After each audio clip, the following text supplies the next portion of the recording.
In the midst of an imaginary world succumbed to the waters of fate, a doubt arises as to whether fate is truly reliable. It is something that can lead someone to different endings with different choices. However, there are also those who believe that no matter the choice made, in the end, the individual will always be led to the same conclusion as a presumed life trajectory. One day in this world, monsters invaded the land, and the population began to fall into unimaginable chaos, causing even some citizens to lose hope. While some succumbed to the ground in fear, others ran, pleading for their lives in the face of the strange beings that came to bring torment to the earth. However, on a certain day during their escape, a group of humans realized they were in a dead end when they encountered a cliff. In this situation, everyone tried to hide, but in such a flat place, there were not many spots for humans to conceal themselves from the monster. As a result, they hid behind some rocks that paved the plain, and one of the girls cried in despair, praying to the heavens that the creature would not find her. Yet at the moment when one of her tears fell onto her chest, the terrible monster appeared in front of her, having been guided by the tiny noise. In her final moments, the girl begged for mercy, but the being she was conversing with was not a normal human with empathy to stop its actions. Thus, the monster did what was in its nature, and hidden behind another rock, a boy with green eyes questioned if this was the Phantom Star. He realized that the beginner tests were quite difficult, and thought he had to survive for 5 minutes to complete the job change. However, considering that there were only ordinary people in this place, he believed they wouldn't survive even for a minute. The boy's name is John Kai, and particularly now, he was participating in a beginner's test on this planet called Phantom Star. Phantom Star is a giant star that suddenly appeared near the Earth's region 50 years ago. However, the appearance of Phantom Star unexpectedly did not cause any gravitational disaster on Earth that could make it lose its orbit. Nonetheless, after its appearance, the animals and plants on Earth suddenly transformed into monsters called celestial monsters, causing havoc worldwide. Celestial monsters are beings that current human technology cannot resist, and their emergence plunged the human race into a state of helplessness. However, during this period of fear, some surviving humans discovered that various teleportation matrices began to appear on Earth. As soon as humans passed through the redirection matrix, they were teleported to Phantom Star in digital form. But when people arrived on Phantom Star, they discovered it seemed to be a virtual world of intense hyper-realism. In this place, humans could change their jobs to various professions, and everyone gained some value along with equipment and skills. All of this could be evolved like a game character to obtain powerful attributes. After a while, they discovered that after evolving to a certain level in the digital world, a person could bring this surreal power back to Earth. Thus, people in the real world became as powerful as on Phantom Star, even able to physically fight against celestial monsters. In summary, if the current human race wishes to overcome this desperate situation and survive, they need to gain power through Phantom Star. These people who go to the other world in search of power are called explorers, and the protagonist is among them, but in a very complicated moment. Facing the massacre the test monster was conducting, Jang began to lose hope as now he was the only one alive. Looking around, he realized in front of the abyss that there was no possibility of escape. At this moment, the monster headed towards the last refuge to finish off the remaining human, so the hero began to lament for deceiving his family. He remembered that when he decided to enter this place, his sister supported him, telling him not to worry as his siblings would take care of the expenses. The boy's sister was a girl who suffered greatly at a young age just to help him reach Phantom Star, and his older brother is still trying hard despite suffering from kidney failure, which would worsen if he couldn't achieve the value needed for surgery. However, there is Jiang in a position where he was not only unable to complete the job transfer but also spent all his family's money to die. Amidst this tremendous amount of lamentation, just as the monster was about to finish him off, the boy decided to still fight for his life. He starts to run, thinking that instead of sitting and waiting for his death, he will risk everything for the sake of his family. Fortunately, he manages to escape the fatal blow, but it still hits his shoulder, and now the hero is determined to seize the only chance he has to survive. With this, Jang makes a cruel decision and jumps off the cliff, knowing that the probability of surviving is higher than facing that monster. At this moment, however, a notification sound is heard, and before the protagonist's eyes, a window opens commenting on his behavior. Being something very consistent with the player's behavior, the message congratulates the hero for triggering the 1 in a million chance of obtaining a hidden career. Finally, the secret profession message appears, informing that the transfer was successfully completed and that the protagonist obtained an honorable hidden profession. After a long fall, the hero finally lands on the ground and luckily survives because his fall was cushioned by some trees along the way. Shortly after, the protagonist wakes up, questioning what happened next to a river whose current flows south. He wonders why he is not injured even after jumping off a cliff, and understands that the injuries previously sustained were all healed. At this moment, the system appears, opening a rift in space-time before the boy's eyes. The system appears in the form of a beautiful girl and informs that since the job transfer was successful, his basic attributes will be updated. In the end, this was equivalent to being resurrected with full health, so Jiang decided to ask if the girl was the brain of the artificial intelligence that exists in the place. However, the girl merely lists the player's new talents, starting with a double talent that doubles any reward or punishment. There is also a 1% chance of triggering a super double effect, increasing rewards and punishments by 10 times. With this, it is said that since the hero activated the talent at the same moment he gained it, he will get another, leaving the protagonist quite enthusiastic. Thus, Jiang's secondary talent effect appears, being the super critical, which increases damage by 200 times but with only a 1% hit rate. After having an overview of his status window, the hero realizes that his 4 basic attributes total 36 points. He comments that the total attributes of a normal person after the job change are usually around 20, so it is said that this is due to the double talent. Thus, the protagonist understands that when evolving on the Phantom Star, he will receive for each level the equivalent of 2 people's evolution. Additionally, he also has the second talent, Super Critical, which differs greatly from a normal person's critical punch that only achieves a 2-fold multiplication. Even with only a 1% chance of hitting, if Jiang can increase his critical rate, the damage caused by the skill in the future will be terrifying. After analyzing his situation, the hero looks ahead and notices a weapon typically used by monsters stuck in the river. Initially, Jiang's plan was to change class and go to Earth to make money because no matter how weak it was, it would still bring some money. However, he did not expect to accidentally trigger an additional job transfer judgment, thus becoming a powerful hidden player. Thinking about it, Jiang believes that perhaps he can quickly reach the value needed for his older brother's surgery expenses and thus provide good conditions for his family. However, he knows that completing the job transfer in the beginner test is just the first step, with other challenges ahead. For example, the biggest goal for every beginner is to complete the first test, which involves reaching the city of Shenzhou in just 7 days. It is known that this will be a very difficult mission to complete because the test area is filled with monsters, and in case of death, he will be teleported to Earth. It is said that even if a person dies on Phantom Star, they will not suffer any damage on Earth and can re-enter the place after some time. However, this is only something manageable for the rich, as entering the star requires a lot of money, leaving the hero without a second chance. Then, with a terrifying noise coming from the end of the forest, the hero's first challenge with his new abilities presents itself. It hides behind a tree, understanding that this cry is quite familiar. At the same time, a huge serpent appears, attacking a man who is defending himself with his eyes closed in fear, throwing punches wrapped in a mysterious energy. This is Jiang Kai's longtime friend Yuan Zhu, who, despite seemingly having a powerful ability, is still afraid to fight against the monsters. From behind the tree, the protagonist realizes that the person being attacked by the land snakes is his friend and thinks that they are highly poisonous. Knowing that a single bite is enough to kill a person, he shouts to his friend not to be afraid and heroically appears at the scene to save him. In response to his old friend's appearance on the battlefield, Yuan questions why the hero is there. Given his situation, he continues to cry and begs Jiang to leave because the snakes have very high attributes and are extremely poisonous. It is said that beginners like them have no chance against the snakes. However, at this moment, the protagonist throws his weapon, piercing one of them with precision and killing it. This leaves the boy very surprised by his old friend managing to kill one of the land snakes. However, this was as the hero thought, because before leaving, he had planned to use his acquaintance as a distraction for the snakes and attack them from behind. Following their instincts, the snakes show their fangs and move toward the boy to devour him completely. Jiang's friend, however, shouts to his colleague, warning that the snakes have much higher agility than normal humans. Nevertheless, the hero easily dodges all the snake attacks, demonstrating all his agility acquired after the system update. With this, Yuan is even more impressed by his friend's ability to dodge at high speed. The hero, for his part, knows that his attributes were multiplied after the job change, being equivalent to a level 2 person, which surpasses the level 1 snakes. In this case, the protagonist holds his weapon tightly and tells his friend to keep attracting the snake's attention. Finally, after much struggle, Yuan is disbelieving because he only distracted the snakes for a moment and soon all were killed. Jiang, on the other hand, looks at the system window,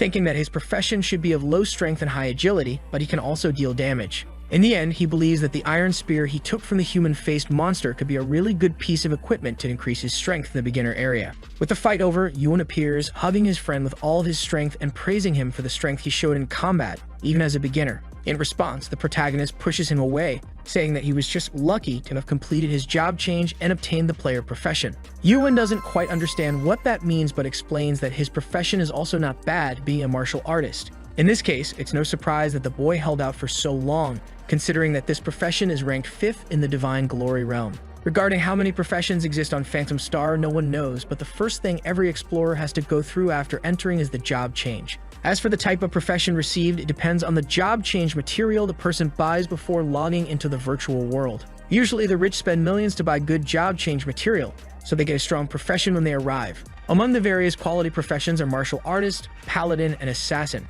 In contrast, the poor can only buy the cheapest job change materials, receiving extremely weak professions such as drunkard or beggar. Changing the subject, the hero asks if his friend went to a loan shark to get that profession, but Yuan avoids the question, saying he'll tell the story later. On Phantom Star, anyone can exchange the loot they get for money, and the hero plans to help his family with the money he earns in this world. In this case, they plan to take the carcass of the defeated snakes because regarding items from Phantom Star, such as remains and equipment, they turn into cards that can then be exchanged or sold in the system market. Based on the recent fight, it seems the player profession is much stronger than the martial artist profession, which is already well rated in the overall ranking. Suddenly, a girl seems lost in the middle of the forest, making the hero curious and Yuan extremely frightened. Despite being in a hostile place, this person was a simple girl who introduces herself as Su Ai and asks to join the group to increase their chances. Jiang, however, refuses, stating that they do not even know if they can survive alone, which would become even more difficult if they decided to bring another person along. However, Su begs not to be left alone and explains that her profession is that of a healer,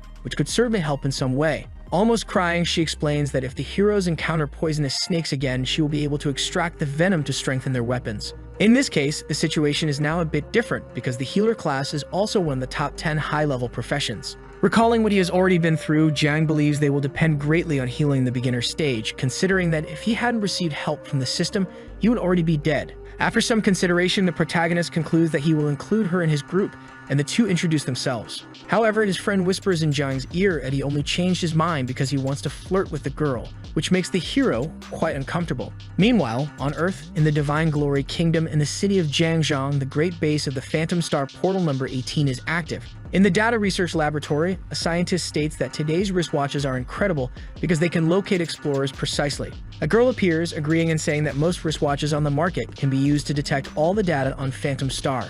It is said that the better the watch, the more functions it will have, and the girl named Su Lanlin asks the professor how the newbies and her younger sister are doing. Based on the GPS location of the beginner's watches, most have been eliminated. However, the little one has formed a team with 2 people. This information only made the girl impressed by her sister's cowardice because she had specifically reminded her not to join others in this area. This is because in a balancing system, the larger the number of people who gather in the test area, the higher the probability of attracting monsters. 3 minutes after that conversation, while looking at the computer screen, the scientist informed anxiously that 2 human-faced monsters were detected. With that, Lanlin began to fear because a human-faced monster can destroy all the newbies, and she knows her sister wouldn't have any chance of winning. Death on Phantom Star is only equivalent to the death of their characters in the game, not causing physical harm to the body on Earth. However, the experience of death is very real and causes great psychological damage to people because some of them were devoured by monsters piece by piece. Knowing this, she realizes that unfortunately, in the upcoming events, she will have to take her sister for psychological counseling. However, the scientist interjects saying that the girl has not died yet, which leaves her sister surprised. Unexpectedly, in addition to no one dying, the scientist reports that both human-faced monsters were killed all at once. Going back 3 minutes in a virtual world, the monsters started running after the main group ready to carry out a massacre. Seeing this, everyone began to run desperately for their lives, knowing that these monsters could not be defeated. The hero, however, looked back and understood that his 2 companions were not as agile as he was and that if things continued like this, they would be caught. He then told Yu and Zhu to go ahead while he would hold the monster for the 2, which made his friend desperate. Despite his concerns, the hero was determined that he could handle it, thinking that everyone would die if they continued to be chased. In this case, all he could do was stay and try to fight the monsters one-on-one. Thus, the protagonist promptly uses his weapon to pierce one of the monsters with a precise strike to its chest, making it groan in pain. This made the boy very happy, thinking he had succeeded, but a hand quickly came towards him and threw him far until he was stopped by a large rock. With this, he understands that the human-faced monster seems to have a lot of resistance, making it impossible to kill it with just one attack to a vital point. In his final moments, Jiang believes that unfortunately he will be killed in the beginner test, reaching the end of his life. In view of this, the girl starts crying and calls Yuan to join in helping the group leader. However, he is completely paralyzed. In the residential area of Central River City, a woman greets a man with tea, asking if he is the benefactor who provided the materials for her son. She explains that she does not know why the man is so optimistic about the boy, as despite being big and strong, he is still quite shy. Finally, she says she believes that if her son encounters a monster on Phantom Star, he will surely run away. In this case, the man serves himself a cup and confirms the mother's intuitions about the boy's fearful nature when facing apparent danger. However, he says he has noticed that no matter how scared Yuan gets, when he sees someone in need of help, he never fails to assist. Thus, with a shout that released all the attention of his soul, the boy charged the 2 monsters, using his martial skills. Even trembling, Yuan questioned whether his friend decided to protect him just because he thought he was a coward. With this, he envelops his fist with a powerful aura and asserts that they are brothers, and as brothers, they must always walk together. Thus, the boy advances towards the monsters with great determination, saying that if they are going to die, they will die together. In an act of determination never before seen in his actions, the boy advances and delivers a powerful punch to the center of the human-faced monster's body. With this, Jiang wonders if his friend is really capable of defeating such an enemy with just one attack. He then understands that even if the damage caused is very low, the control power of a martial artist is truly impressive and worthy of the position it holds. Not only did the boy start helping in this battle, but also Su, who began to heal the hero's wounds caused by the aberrations. In view of this, the protagonist questioned what the girl was doing there since she does not have a combat profession. Embarrassed, she affirmed that she would not leave alone because a healer has to heal the wounded no matter how scared she is to leave. Her father was previously killed during the battle against the wave of monsters, dying fighting non-stop due to the lack of support from healers in the area. Given this, now that her teammates also need support, she definitely does not want to make the same mistake of the past and run away. After a few moments of using her ability, the hero realizes that his body is being completely healed. He then stands up, excited with a smile on his face, and praises the girl for having no fear of death. However, she thinks that despite the three fighting together, the damage is still not enough to kill even one human-faced monster. At this moment, the protagonist remembers what the girl said about being able to extract the snake's venom to increase the weapon's attack power. He recalls this statement to the girl and retrieves the monster's carcass, asking if she can heal his friend and add venom to his weapon at the same time. With this order, she says she doesn't know if she can do it, but assures that she will try her best. Although unlikely, the hero understands that this is the only way they can win the battle if they succeed. Unlike the protagonist who cannot withstand the human-faced monster's attacks, Yun can due to his martial proficiency. And though his attack is not enough to kill those aberrations, Su Ai is a healer who can enhance his attack with her buff ability. Looking at it this way, the three are clearly a standard combat combination of shield, heal, and damage in the virtual world. Finally, after a long period of enchantment, the venom extraction is complete, coating the tip of Zhang's weapon with the snake's venom. With this, the hero heads towards the monsters, knowing that a novice's offensive power is quite low. On his way, he asks his friend to control one of the human-faced monsters so he can attack, which is quickly understood. Yuan, for his part, continues his job as the group's shield, and the hero now knows that as long as the three work together as a true team, and if each one fulfills their duties in harmony with the other group members, even a human-faced monster, known as a novice killer, can be hunted by a group of novices. With that, the protagonist once again leaps towards the monster, but now with his enhanced weapon, he lands a vital blow that finishes the creature once and for all. The impact generates a powerful explosion in the forest, causing the sound to echo throughout the area. Then, the system informs the boy that he has killed a level 2 human-faced monster. Unexpectedly, the other group members realize that their combined attack really worked, and thus, happiness along with surprise blossoms. In view of the death of its companion, the mutant human-faced monster trembles in fear, thinking that this fate could repeat. Prepared for combat alongside the main group, Zhang thinks that teamwork really works even though there is another monster to duel. Despite being afraid, the enemy advances, fighting by its most primitive instincts. However, the combat formation goes into effect with excellence. Back in the scientist's monitoring room, the boy's sister is indignant because, according to the Watch's data, the novices killed 2 human-faced monsters. A single one of these creatures can massacre an entire group of novices, so the scientist notes that according to the Watch, Su Ai still doesn't have the skills to kill one. Furthermore, it is said that the explorers in her team are also weak in terms of damage, since they are level 1. Thus, they understand that the killer can only be explorer Jiang Kai, who is in the girl's team. However, they notice that his occupation cannot be seen. In this case, Su Lanlin believes this cannot be possible and thinks that someone capable of killing 2 human-faced monsters must have an incredible profession. She wonders what kind of man he is, and back on Phantom Star, the system informs the player that the monsters' corpses can be collected. With that, everyone throws themselves to the ground, extremely exhausted from the battle that just ended. Among the group members, Yuan praises his friend for his cleverness, and the girl comments that now that they have the strength to fight against human-faced monsters, they should be able to finish the tests safely.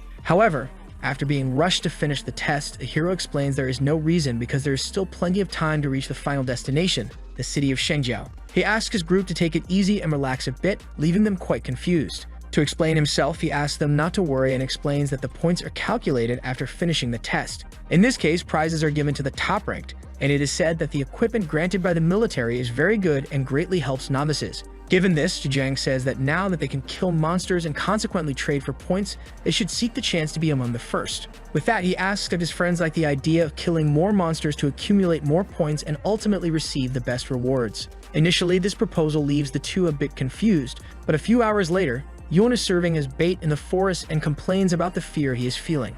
Faced with so many snakes around him, he almost cries, questioning if he will be the first to die. Then, from atop a tree in a kind of ambush, the hero tells his friend to be braver given that he is a martial artist who can fight and resist. And in another tree, he asserts that they also have Ai in the group, a healer who can provide support at any moment. With that, when the snakes advance to attack, the protagonist charges towards them to help his friend, saying that dying will not be that easy. Thus, the system announced that Jang killed 3 level 1 land snakes, increasing his current experience to 10 points out of a requirement of 100. He quickly thinks that upon reading the Phantom Star rules, it states that only the one who kills can gain the experience from their prey. And since the hero is currently the only one capable of killing monsters, they decided to let him gain all the experience first. His group decided to let him level up first, which will be of great benefit. This is because as he advances, he can guarantee his team's safety with increasing ease. One day later, the warriors continue to fight until the next nightfall, and the system congratulated the explorer for reaching level 2 and doubling his gains. Thus, he was happy to understand that after killing land snakes for just 1 day, he had already reached level 2. With that, the girl congratulates Jiang on his progress, and his friend asks what attributes change after the level up. In this case, the protagonist states that he gained 20 attribute points, currently having 56 attributes. He acknowledges that it's not much. However, this is enough to leave the two completely shocked and jaw-dropped, as this amount is not normal. With this, Yuan says that he knows leveling up increases strength along with physical, agility, and mental power, but normal people only receive 10 attribute points. Thus, he questions how the hero has 20. Additionally, Ai, who only has 12 points, comments that 56 points is equivalent to a level 4 explorer. To explain, Jiang states that this is a characteristic of his profession, which can double rewards like upgrades, but punishments can also be doubled. Even without understanding, the girl feels that this is a very powerful profession, and Yuan feels disappointed because, compared to him, his class no longer seems so impressive. At that moment, suddenly as a rift opens in space-time, the girl representing the system appears, informing that at level 2, players gain an ability. However, due to the hero's talent, he will receive 2 of them, which makes him happy, realizing that he will now have 2 profession skills. In this case, the protagonist's friend is impressed because the skills demonstrated by the boy are incredible to be true. The system explains that the first ability is called Phantom Hand Flying Cards, which causes a 20% penetration effect when thrown. If the item is a card, the penetration increases by 200%, but the consumption of mental power increases by 100%. Additionally, the second ability is Phantom Eye. The visual range and tracking ability are increased by 50%. Furthermore, the mental power consumption during use increases by 100% and can be improved. These are 2 long-range abilities, and even without knowing how to use them, the hero believes that the player profession is a ranged attack, which will be suitable. Therefore, being stronger, the boy calls his group to farm monsters with more experience points, and Yuan starts to feel a bit jealous. 2 days later, in the scientist's monitoring room, their chief explains to the instructor that even after 2 days, her sister is still alive. With this, Lanlin comments that the novice team's survival indicates that Jiang is a boy who still has a lot of strength left.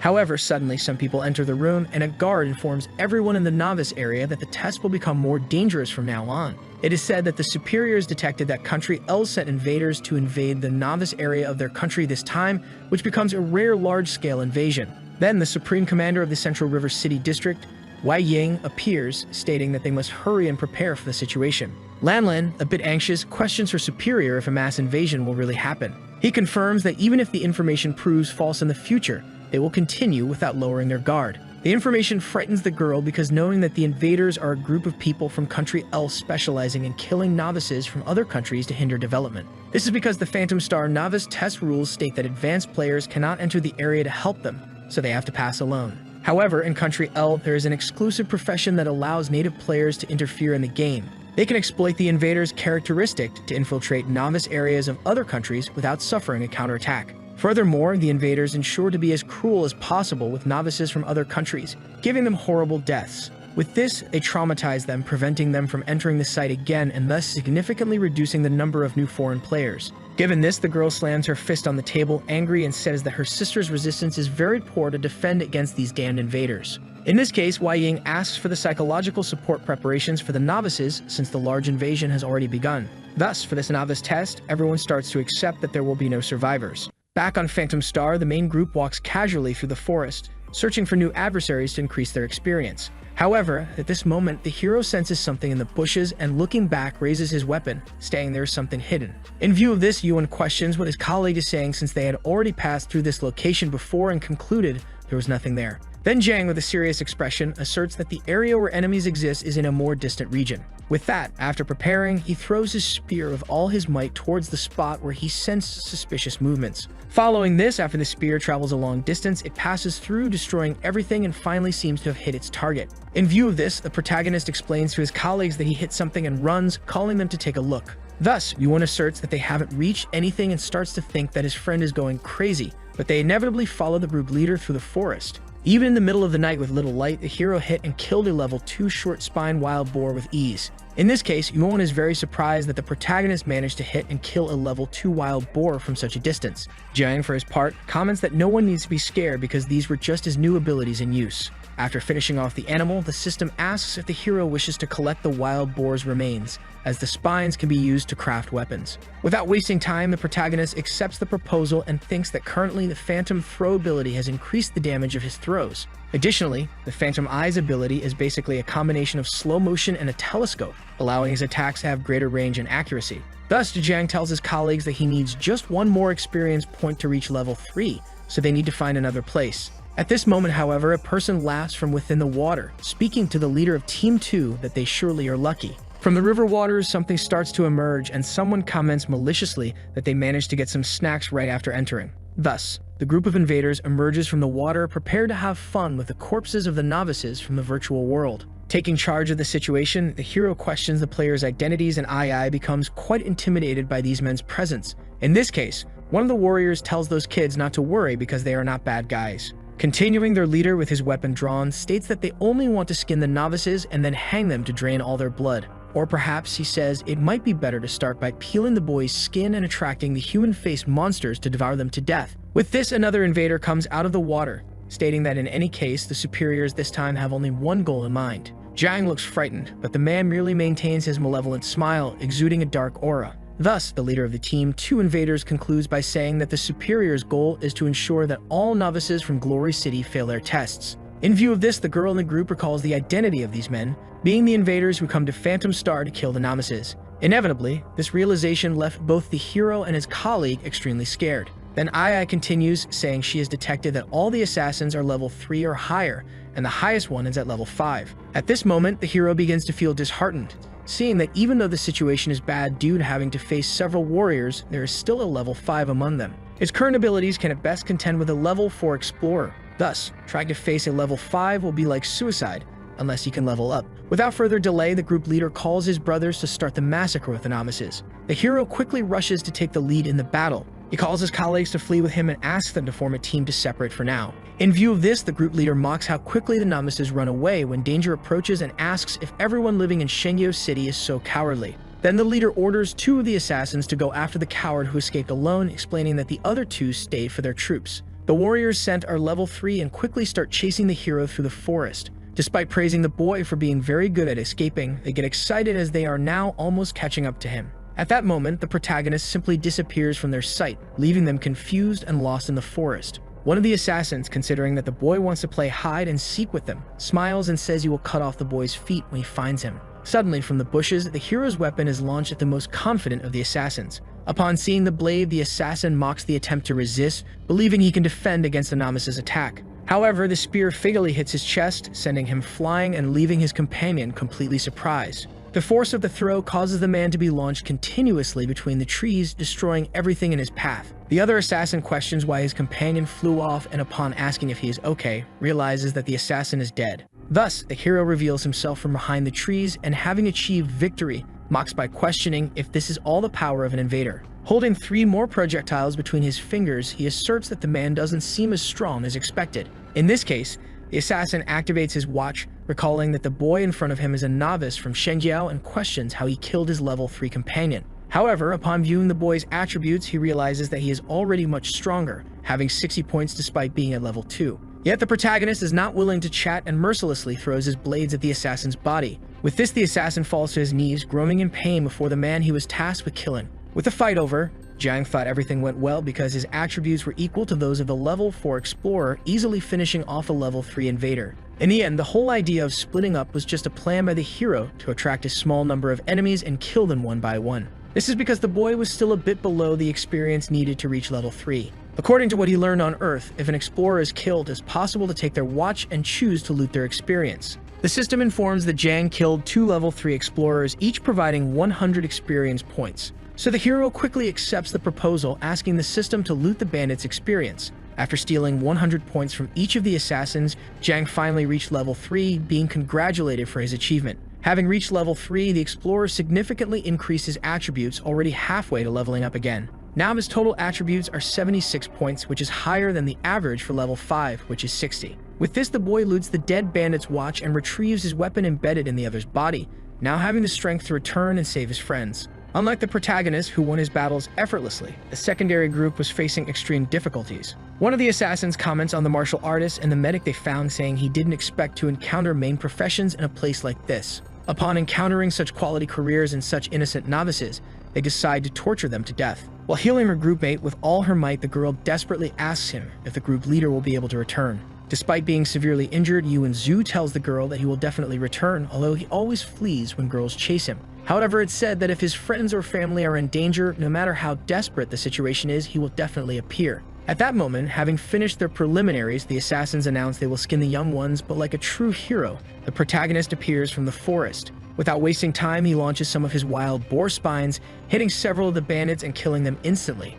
Seeing this, Yuan is delighted, although in his mind he already knew his friend would come back to help. The leader of the enemy group, desperate, questions who is doing this, but obviously he gets no response. Even paying close attention, he cannot see where his target is, so he wonders if Shenjio managed to get a new profession that can enter the novice zone. In this case, the invader understands that he must run as fast as possible before his captor appears to finish him off. Seeing this, the girl in the group notices the captain of the invaders fleeing with his tail between his legs. Obviously, the hero wouldn't let that man escape after torturing his brother for several minutes without stopping, so he charged towards the assassin. Using all his power, he launched his spear, obtained from the human-faced monster at the man. The spear quickly hit the back of the invader's leader, making him groan in pain and subsequently fall face first to the ground, lifeless. With all the invaders killed, Jiang asks Ai if she's okay, making her realize that her comrade is indeed back. Unexpectedly, the girl wastes no time on banalities of reunion because at this exact moment, Yuan is gravely injured. Unfortunately, the group's healer informs that she can no longer heal him due to the severity of his wounds. In response, the boy coughed while speaking to his friend, saying he knew he would come back. However, he explains with melancholy that this time he won't be able to follow him and inevitably collapses to the ground. Lying on the ground with his last strength, the boy thanks them for the adventures they had together, saying it will become a great memory. As he starts closing his eyes, he asks them to continue alone, working hard to pass the judgment. Knowing part of the blame for her comrade's impending death is hers, the healer cries desperately for Yuan's life. In response, the protagonist calls his friend's name with a bowed head, but quickly throws one of the malefactors into the boy's lap. He informs them that he intentionally left 6 invaders crippled so that his colleagues could kill them and loot their levels, thus fully recovering their health. Hearing this, the girl remembers it's possible to gain experience and return to full health by killing explorers, and Yuan feels embarrassed for making such a scene in vain. The hero, knowing his battle brother was faking, smiles and informs the group they could avenge themselves on the assassins. At this moment, their lives are entirely in the hands of the group, who can show them what a good stay in heaven means. The malefactor, seeing his executioners, understands that what is about to happen will not be good. The group comments that what they will do is called karma, a traditional virtue that should be shown to visitors. Meanwhile, the Data Research Institute and the Stowaway Department in Country L is in complete chaos. One by one, all the bandits awaken after dying in the virtual world, recalling that a newcomer from Shenjiao killed them all brutally. In this case, a senior officer from the country asks what is happening with their invaders, considering that apparently the enemy city has a profession capable of countering them. At the same time, in the kingdom of Shenjiao, a scientist tells the instructor that the information they have is not good since Ai encountered the invaders. Upon receiving this information, Nanan enters into complete despair, knowing her sister is not ready for this. The Supreme Commander comments that, unfortunately, no newcomer has ever escaped the invaders, making it necessary to prepare psychological support. However, the scientist, somewhat awkwardly, says that's not what he meant. Looking at the big screen, he explains that according to the data, the girl not only survived after encountering the invaders, but also leveled up. This information left everyone in complete shock, not understanding what was happening. Analyzing the information, Wide questions how it is possible to level up even after encountering such formidable enemies. He speculates that the enemies help them hunt monsters, but the scientist quickly dismisses this possibility. Thus, the only option left is that the girl, along with the other members of her group, killed all the invaders. Given the improbability of this information, the commander drops his glass of water on the floor and stands up abruptly, startling the instructor. Without wasting time, he asks for Ai's team data to be shown as quickly as possible. The researcher swiftly opens the group's data, showing everyone's statistics and confirming that all reach at least level 3. In this case, the commander is excited, as it would be impossible to level up so quickly if the group hadn't killed the invaders. Lan, however, is still in doubt given that her sister has a healing profession and the martial artist doesn't cause much damage initially. With this, the only option left is that Jiang Kai killed them all. However, his level and occupation were still unknown to the military. Upon this conclusion, the scientist states that he discovered why the boy's information is unknown is due to the lack of a watch. Everyone who goes to Phantom Star needs one to check their information, but the one the boy uses is an old generation, one that no longer connects to the internet. A watch like this hasn't been maintained for over 10 years, leaving the instructor indignant about someone using such an old piece of original equipment. Despite the setback, Commander Wei finds the situation interesting and orders the researcher to gather all the real-life information about the boy for him. Back on Phantom Star, Yuan finds it incredible that this peculiarity of restoring his physical state to normal condition after leveling up. The girl is also quite impressed by her considerable increase in strength. Yuan, in turn, informs that he obtained the Earth Profession skill, now being able to attack nearby enemies. And Ai comments that she gained the Doctor's heart in her profession skills, and now her healing power is much stronger. The protagonist believes everything is going as expected because the medical profession isn't very extravagant, being more practical in reality. In view of this, the protagonist's colleague asks him if he will now be able to finish off the invaders since he is currently a higher level than him. At that moment, the hero reveals he is already at level 4, surprising the boy greatly. They are shocked, not knowing how the boy reached level 4 so quickly, and realize that his total attribute is 96, equivalent to a level 8 explorer. In this case, the protagonist explains that when he was escaping, he killed the 2 malefactors who followed him, reaching level 3, and then the others when he returned. This leaves his childhood friend indignant that the group leader is still stronger than him, and the girl asks Jiang what they should do next. In response, the hero says he heard the captain say they were part of the second team of invaders, so now they must hunt down Group 1. Half a day later, in a forest somewhere in the beginner area, several enemy soldiers walked, laughing about the situation they were in. They comment among themselves about the information that Team 2 was eliminated by newcomers and mock, saying they should retire. However, the team captain asked the soldiers to keep their guard up because when the superior mentioned it, he was quite serious. Finally, they continue to walk, and one of them questions if there is really any reason to fear since the maximum level in this zone is 5, and their group is full of those. Meanwhile, hidden behind a tree trunk, the main group begins to prepare against 9 level 5 warriors. Despite the group's fear, the protagonist asks them not to be afraid because with his current attributes, even if he cannot kill them, he can still do some damage. Moreover, it's said that if they are left alone, they will attack others, so instead of defending passively, they need to attack. With that, the group captain notices a warrior running towards him at the edge of the forest with his spear in hand. The assassins quickly realize that this is a rank 4 novice, and one of them is impressed by a player managing to level up in such a hostile place. In this case, the captain sees this as a great discovery and immediately orders his subordinates to eliminate him to count as a military achievement. Thus, the assassins start chasing the hero, who finds himself in a worse situation than before as the main group doesn't break their formation. The initial plan was to lure the enemy, and then Yuan would use his skill to repel them all, taking advantage of the gaps in the skill to finish them off. However, this team of invaders is very long, complicating things if the hero's friend cannot knock them down at once. If any survivor escapes, they can warn the others. Even so, the main group managed to come up with a solution to finish off all the invaders without needing to separate them. Thus, the protagonist fills himself with an electric energy, transmitting power along with an intimidating aura. And soon he charges at the bandits with his spear, thinking that he might need to shed some blood to attract them. This irritates some of the assassins and confuses others, bewildered by the novice's audacity to stop fleeing and face them head-on. A few seconds before the clash begins, an assassin questions where the novice is running to, asking if he is so scared that he has no idea what he's doing. With that, he orders the hero to get out of his way and slashes his arm with his weapon. Unexpectedly, the protagonist takes the hit without defending himself and continues running, thinking he is not close enough yet, leaving the bandit confused. Gradually, they all gather around Jiang, but they are still not close enough for his plan to work. In this case, he resumes advancing against the malefactors but passes by them, dodging all their attacks to draw them in. The invaders' group commander, in turn, questions what his subordinates are doing. He says they are all at level 5 and does not understand how a mere level 4 can dodge all their attacks. At that moment, one of the warriors, analyzing his watch panel, realizes something is wrong and reports to the captain. The initial detection time was too short to discover the attributes, but now he is testing with a better watch. Thus, he discovered that although he can't see overall attributes, he can still observe the boy's agility, which is about 30 points. This information left the group commander completely baffled by the improbability of something like this happening. Another bandit then says his colleague must be wrong because his level 5 agility is less than 20 points, making it impossible for a level 4 to surpass him. However, the group commander, trembling with fear, knows that it's very unlikely for a high-ranking watch to make a mistake. In this case, he thinks that if the group is chasing someone with such high agility, he's probably just pretending to be caught by them. Thus, the captain shouts to his subordinate, saying they were tricked and ordering them to get out of there as quickly as possible. The bandits understand the message, but it's too late since the hero has already deceived the entire group's formation.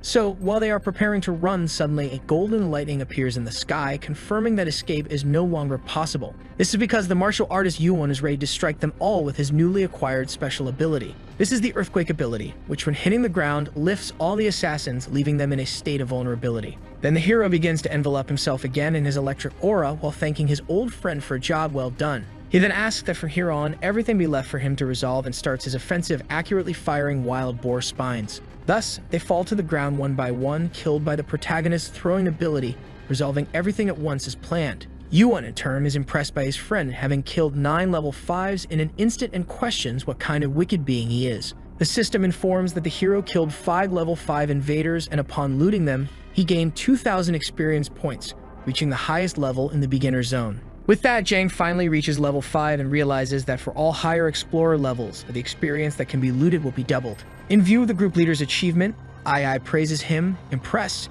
saying it was the first time she witnessed something like that, and Yuan asks if they will evolve more. So to avoid any misunderstanding, Zhang explains that he left 4 weakened warriors for his group mates to finish off and loot their experience. Additionally, he comments that earlier, to improve the group's combat power, he killed monsters first to level up, but now he has killed enough. With that, he affirms that after everyone gains enough points, they will head to the finish line, and Yuan and Ai get excited as it's their turn to evolve. While walking through the forest looking for prey, the hero asks his colleagues to keep an eye out because there are many monsters up to the finish line. However, it's said that the closer they get to the end, the scarier the monsters become, and there might also be a boss in the beginner area. At that moment, a roar shakes the surroundings of the forest, leaving the group quite scared. Unexpectedly, from the place where the noise came, 2 human-faced monsters are found dead with their bodies ripped and mutilated. The girl recognizes the corpses of the human-faced beasts, and Yuan questions what kind of being is capable of doing this to mutants of this level. Curious about the reason, the hero activates his Phantom Eye concentration ability.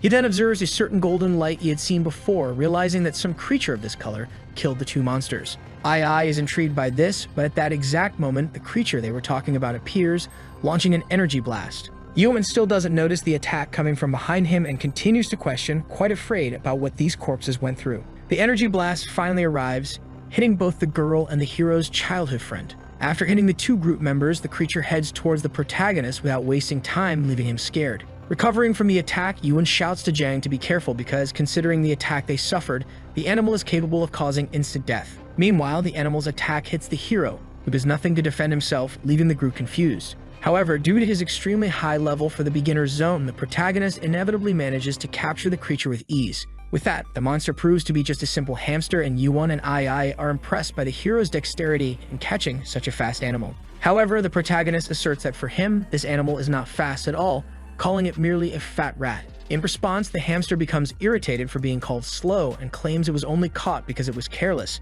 Given the animal's confidence, Zhang unexpectedly releases it to give it another chance to prove its worth. Having gained another chance, the hamster again envelops itself in its golden energy aura and gathers speed with a spin, heading towards the novice to attack him. Seeing this, the hero's childhood friend asks why he is letting the monster go and reminds him that a single bite was enough to kill 2 human mutants. To demonstrate his current strength, the protagonist catches the hamster again with even more ease than the first time. He then throws the animal to the ground, saying it is too slow for him. To illustrate, Zhang starts tossing the hamster from one hand to the other, not giving it any time to react and escape. Thus, the main group is left wondering how the boy became so fast and incredible. At this moment, the hero was strong enough to make a monster responsible for killing 2 human mutants surrender. With the defeated animal in his hand, Zhang comments that it seems the hamster will not run away anymore, and Yuan is shocked, questioning the incredible feat of the boy. The hero asserts that he doesn't know if this rat can be tamed and used as a combat force, but it's still a good deal to collect the human-faced beast's corpses. He also mentions that the other group members are almost at level 4 and urges them to hurry and collect the corpses, and then find other monsters. Ai looks at the hamster, saying it is very cute, and Yuan once again feels disappointed, realizing that his martial arts are nothing special. Elsewhere in the forest, a man walks nonchalantly, happy to finally reach the end of the beginner judgment zone. In front of the man is the mission's finish line, the incredible city of Shenzhou. Wasting no time, he begins climbing the immense palace's stairs, gradually reaching the main gate. With that, the gates open and soldiers emerge, congratulating the explorer for passing the test and informing him they are the guides for newcomers. Their leader, Xia Tao, welcomes the boy with the official status as a Phantom Star explorer. However, he comments, placing his right hand on the explorer's shoulder, that unfortunately, someone has already claimed the first place. He also says that ranking is not important, and that it's already great for a newcomer to pass the judgment. In response, the explorer understands he is not the first to arrive, but shows his inventory to illustrate that his level is higher. Thus, the soldier's spirits rise as the ranking is based on points, and with so many monster corpses, many exchanges can be made. To clear his doubt, Xia Tao asks how the explorer managed to kill so many monsters, and he just laughs, saying it's nonsense. He states that he is the second young master of the Huang family, and will soon become a high-ranking member of the Xuanwu Guild. He mentions that he received special training before coming to Phantom Star. In this case, the soldier realizes which family the boy belongs to, being Xuanwu one of Shenzhou's top 10 guilds. Warrior Xia Tao congratulates the boy, saying that with this amount of points, he is one of the best in the city. However, Huanwei boasts about his achievements, not taking the compliment seriously. As for him, taking first place in the judgment is just the first step of his dreams. With a malicious aura, he warns that from now on, as long as more time is given, the entire Phantom Star will belong to him. Meanwhile, deep in the beginner area, the heroes walk in search of prey for the level 3 group members. As they walk, Jiang comments that everything feels strange as they haven't encountered any monsters for some time. He hypothesizes that the monsters might have been scared away by the presence of the hamster, who is quite popular with Ai. Suddenly, a roar is heard deep in the forest, scaring the whole team. Quickly, powerful and sharp claws are seen and more enemies appear. In an instant, a whole pack of shadowless wolves emerges, encircling the heroes' group completely. Among them, one monster stands out with its powerful presence and aura imbued in its claws. This is the boss of the novice area, the Shadowless Wolf King, ready to end all the humans in front of it. The hero realizes that the reason they hadn't encountered any monsters was that they were unknowingly entering the boss's territory. With the pack leader organizing the group, the explorers are quickly surrounded by the wild wolves. Yuan, very scared, says he heard that the Wolf King is a strong creature that has never been killed in the beginner's zone, indicating certain death for anyone who encounters it. The protagonist holds his weapon, trembling, wondering what to do as he could escape alone, but the others could not. Seeing this, the only choice they have is to fight to the death. Jiang tells the two explorers that fleeing is out of the question. With no other options, they decide to work together to kill the Wolf King. Taking the lead in the battle, the hero charges at the boss with his weapon, and Yuan uses his earthquake ability to distract the others. Jiang continues running without looking back while his childhood friend leaps into the air and lands, causing the ground to shake and break everything around. Ai is also determined to help and adds the poison factor to the protagonist's weapon. He now asks to be assisted only, as using all his abilities simultaneously, he throws the spear at the boss. Giving it his all, our hero aims to finish the battle against the beginner's zone boss with just one blow. However, unexpectedly, the spear merely bounces off the animal's tough skin, leaving all group members desperate. In response, the tutorial boss roars, signaling the moment for their counterattack, and all the wolves charge. Even though they are lower-level monsters being commanded by a higher mind, they cause damage to Ai and Yuan, who asks if there's another way. In such a conflicting situation, the hero knows that the Wolf King's defense is very strong, and that he can't kill all the wolves surrounding him. Amidst the noise and abrupt movement of his owner, the hamster wakes up from its confused sleep.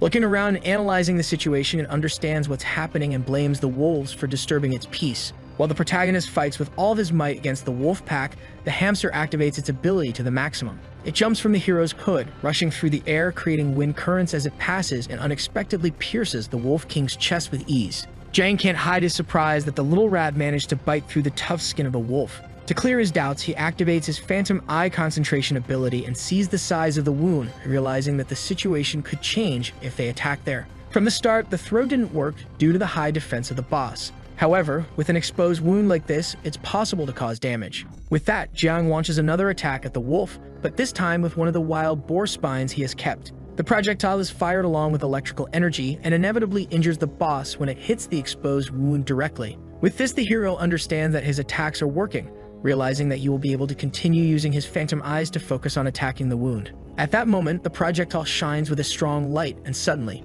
the extremely low probability 200 times critical hit is triggered. The other group members don't understand what is happening, especially Yuan, who witnessed only one strike. Not only were the group members impressed, but also the hero himself, who now receives a congratulatory message from the system for defeating the novice boss. Despite having planned to prolong the fight, he ended up luckily triggering a 200 times critical hit, finishing the monster without problems. He realizes that since he changed professions, he hadn't had a critical hit, making this a normal occurrence now. With their master lost, the wolf pack starts to disperse, wanting to flee as quickly as possible. To prevent this, the protagonist asks if his colleagues can still fight, to which they respond affirmatively. In this case, Jiang charges forward and explains that these wolves, without the king's command, are nothing more than simple lambs waiting to be slaughtered. Yuan and Ai begin to think about everything these wolves made them suffer and become determined not to let them escape alive. Without wasting time, all the explorers engage in battle, but now turning the tide and exterminating all the wolves. Both Yuan and Ai can now participate more in the battle, taking down the monsters without needing help. After a few minutes of fighting, the conflict finally ends with Jiang's group achieving a unilateral victory. Unexpectedly, these novices not only survived but leveled up and defeated the beginner area boss, achieving an incredible feat. Once again, the protagonist explains that he left some of the wolves weakened for his colleagues to kill, and Yuan asks his friend what comes next. Without further ado, now that all the explorers have enough experience, the next step is to walk to the finish line. With a brief time skip, the heroes finally reach the territory of Shenzhou City on Phantom Star, the largest activity base for the country's people. Despite being submissive for a long time, the hamster jumps out of the protagonist's hood and starts to flee, worrying Ai. In response, Jiang assures her that it's fine because he never wanted to restrict the animal's freedom, especially one that helped so much in the final battle. A little further into the city, the group finally arrives at the final reception hall of the beginner's judgment. The guide, Xiaotao, congratulates them for passing the judgment, and Jiang asks to see the ranking of the newcomers who passed the test, which is accepted without problems. At that moment, the young man from a rich family appears with a malicious smile, saying he didn't expect the maid working for his family to participate. He promptly offers to show the ranking to Jiang, and the hero also thinks he didn't expect to see Huang Wei there so soon. Proudly, the rich boy looks at the ranking, claims to be first, and mocks that the boys also made it, but from the bottom up.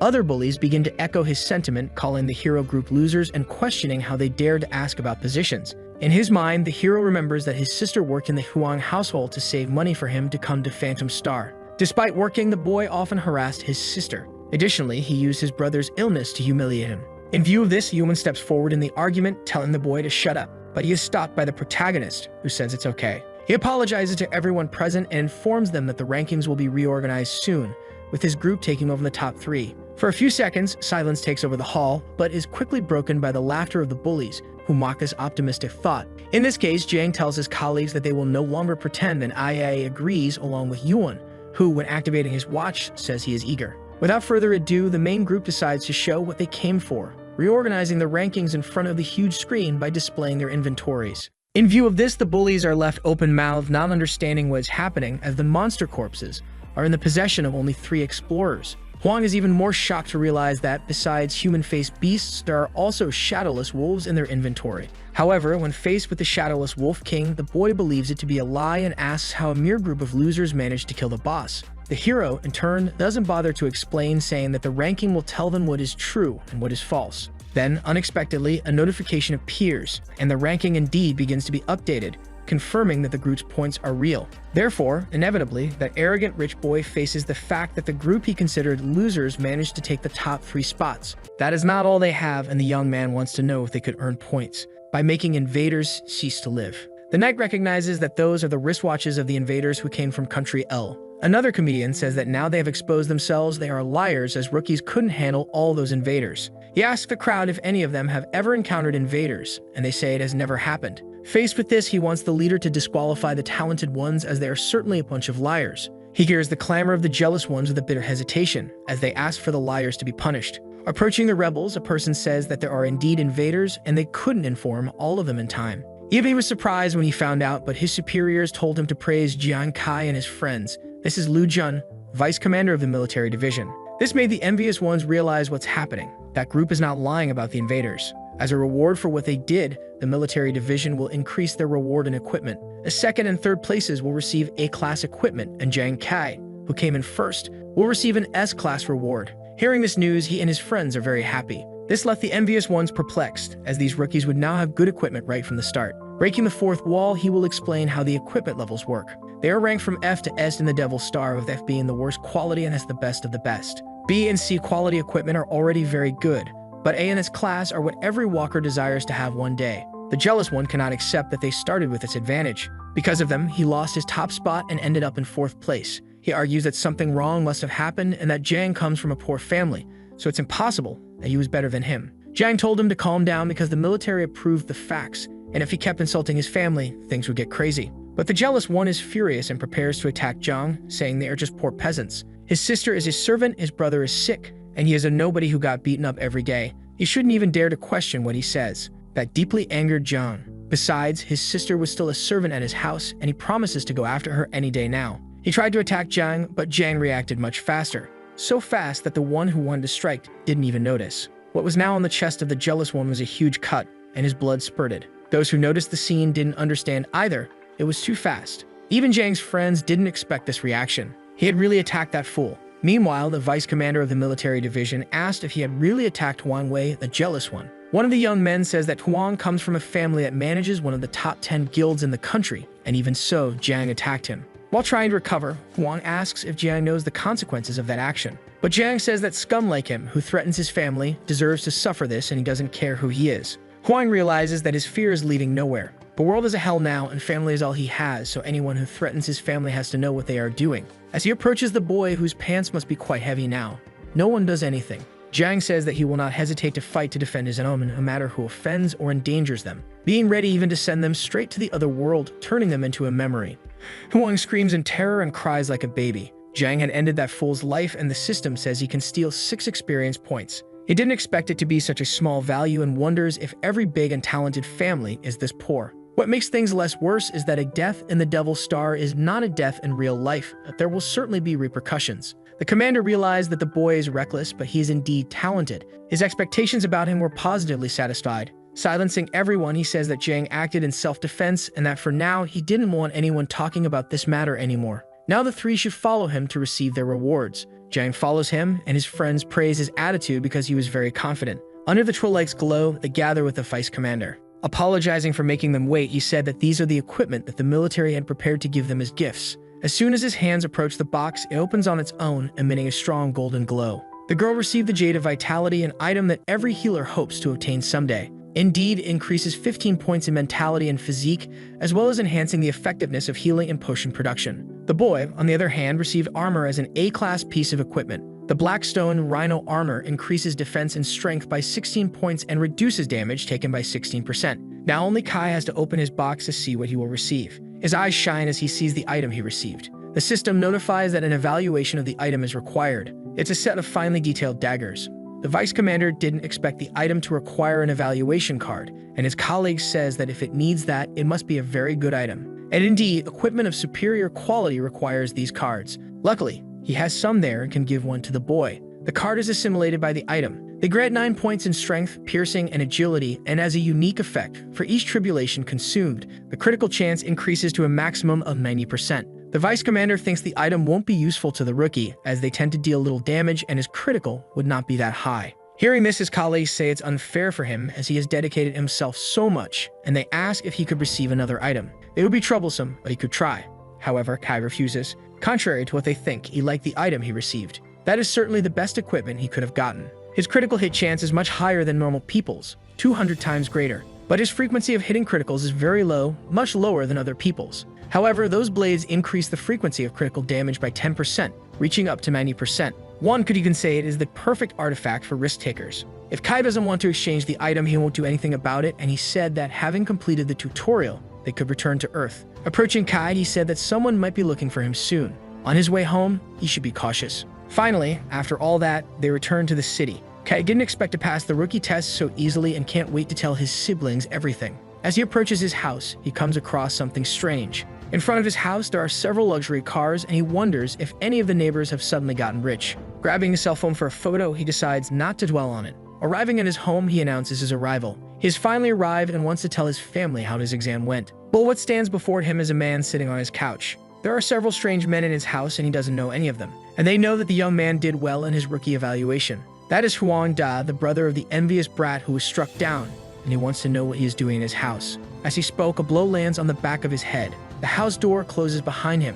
Now he is being restrained by 2 men. He said that his younger brother needs psychological help after what happened, and that his family is the one oppressing others, not the other way around. Even if he keeps his brother offline for a month, he could keep Kai offline forever. His baton is almost hitting the boy's head. Being restrained, there isn't much he can do to defend himself. However, the door is kicked open and hits the two thugs on the head. It flies with such force that even the fool with the baton falls to the ground. Trying to recover, he wants to know who is interrupting them. The man says he told him to warn Kai to be cautious when returning to his home. Reprimanding the boy, he asks why he didn't take this advice seriously. The woman who came with him presents a document and orders them not to move, as it is a military matter. That old man is Wei, the supreme commander of the city's military force, and the fools don't know why they are there. They are there for Kai, and they have just offended someone they should never have offended in any way. Surprised by this, the fool wants to know what the boy's identity is and if he comes from some influential place. Kai slowly gets up after having been restrained. He also can't believe that the commander of the military force is there in his house and that he came just to see him.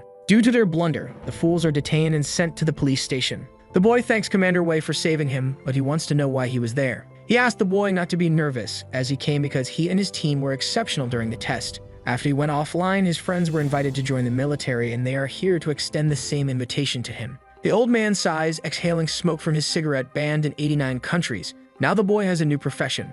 The one asks if Kai understands what the emergence of a new profession means. There are already many, and every 20 levels, explorers can change their profession, which alters their attributes. Some get stronger, others weaker. Most of them are useless, and the military is always on the lookout for those with combat power, and his, as it seems, has great potential. The woman takes a few steps in his direction. She wants to know if he is interested in joining the military and having a new career. However, they are not here to pressure him, and they already know about his family situation, as they have done some research. But if he joins them, they will cover all the expenses for his brother's treatment and guarantee his family's safety. The offer is very good, making him thoughtful. As they leave, they tell him to think it over. If he agrees, he should contact them tomorrow. He only needs to talk to the woman. He watches them as they leave. Apologizing, he says he refuses to join them. This made the two very surprised by the boy's decision. He knows it's good to join them, especially if he has a profession with combat potential. But he has something new, and he asked them to remember when the drunkard profession appeared and the military investigated it. With their assistance, the drunkard was very successful. But as soon as they found out that an alcoholic was not useful, he was abandoned by the military and is now in a deplorable state. He was careless but will move out of the influence area of that family, because they are more accustomed to taking care of their own lives rather than depending on the protection of others. The woman says that's not the issue and humanity needs help, and his profession could contribute to that. But the boy says he's not that noble and only wants to ensure his own family's safety. While the woman still tries to convince him, the old man says he understands what the boy means. You can't change an entire life in just a few days, and he says the boy's brother doesn't have much time left. Besides, just fighting is not interesting in the world as it is now. And he decides to make a bet with him. For a month, it would protect him, and in that month, he has to make enough money to pay for his brother's surgery. If he couldn't, the army would pay, but he would have to enlist. The boy remains silent, thinking about the proposal. Soon a discreet smile appears on his face. He agrees to the bet and promises to honor the result if he doesn't win. With the deadline approaching, he needs to return to Ghost Star soon to earn money. As he leaves, he left a message for his brother saying he was returning to Ghost Star. He can no longer live in that neighborhood. He needs to move out to ensure his family's safety. Things won't be easy now, and he needs to come back with enough money. Finally, he is in Ghost Star once again. With new clothes and a registration, he can finally make money by hunting monsters. However, he needs to register with a guild before anything else. Beginners need to do this because they are easily defeated by monsters on their own and should only hunt in groups. A guild is nothing more than a team, and it helps in the development of novices. And he can't wait to see which guilds he can join. The woman who receives him assumes he is Jiang Kai, and says that at the moment he cannot join any guild. Because he offended the Huang family, he is blacklisted by all of them.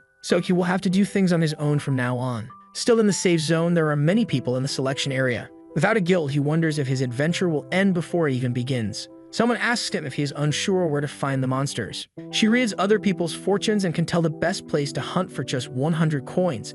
This is Hu Yan, level 29. Even so, he looks at her incredulously. Turning away, he apologizes because he is an atheist. She insists so much that she even offers him a free reading. Knowing it wouldn't cost him anything, he said it's not too late for him to become superstitious. Trying not to think about it, the girl wants to see it as a test. A board starts glowing with a golden light. She chants her incantations and keywords. Reading his fortune, she says he is in crisis at the moment, and to get out of it, she suggests he take action. He should go to the Valley of Kings. Indeed, he is being watched, and in the safe zone, he cannot be targeted by his pursuers. The first hunting spot for rookies is the Ashen Plains, but there's probably an assassin already waiting for him there. If he goes to Victory Peak, he might die, as only players above level 15 go there. The Valley of Kings is for players above level 10, so it's a chance he can manage. There shouldn't be any traps for him there, and if he has to do everything alone, so be it. Following his path, he thanked the fortune teller for her advice. But she can't understand why he's going alone, as she believed her prediction was for him to go in a group. Going alone would be suicide. Avoiding thinking about it, she hopes he comes back alive and doesn't give her a negative review. He is already arriving at the Valley of Kings. Being there, he wants to know if the monsters in the place are really strong. A loud roar is heard, and he observes the movement in the leaves. A huge mouthful of teeth had made that sound. The enormous gorilla strikes those people as if they were insects. They try to withstand its fury. It's a level 11 monster, a giant black gorilla, and those are level 10 players who believe they can defeat it. They just need to keep trying hard. The battle between them continues violently. Not far away, Kai is watching everything from hiding. Both the players and the monsters are very strong, and he wonders if he could fight one if he encountered it. While thinking, a distinct smell reaches his nose. Nearby, several gorillas have found him. He jumps away. It wasn't a coincidence. On his wrist, the system warns him of the imminent danger. The weakest of those gorillas is level 12. Meanwhile, that group of explorers struggled to take down a single level 11 gorilla. They managed to do it without any casualties, and one of them even thinks of telling this story. The captain says they should do just that, but behind them, the action begins. All of them turn around to see what's happening. They finally notice the several gorillas chasing a single explorer. Kai thinks he must have accidentally entered their territory. Seeing the scene, they wonder if they should help that poor soul. But the captain says that regardless of how it happened, if they try to intervene, it might end up dead. It's better for them to hurry and flee from there quickly. While they watch, the first level 12 gorilla is taken down. Those blades were really useful for Kai.